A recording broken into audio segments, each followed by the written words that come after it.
It's Title Tuesday, here we go. Thoroughbred protects your deal, now you know.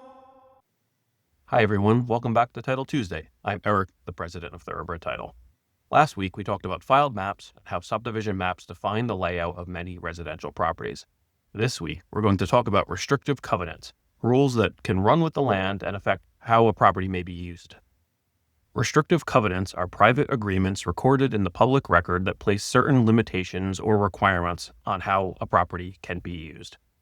Unlike zoning, which is created and enforced by a municipality, restrictive covenants are typically created by developers or property owners and apply specifically to the properties covered by the restriction. These covenants often appear when a large parcel of land is subdivided into multiple residential lots. The developer may record a declaration of restrictions that applies to every lot in a subdivision.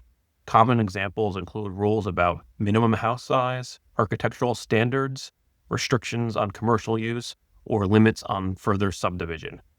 In older subdivisions, especially those created in the early 1900s, you may sometimes see restrictions that were designed to prevent what were considered nuisance uses at the time, things like tanneries, livestock operations, or certain types of manufacturing.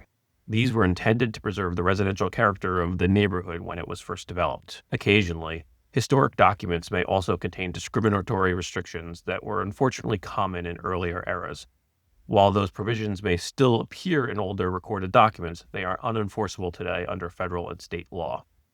Like easements, restrictive covenants often run with the land, meaning they continue to apply even when the property is sold to a new owner. Because they are recorded documents, they are typically identified during the title search.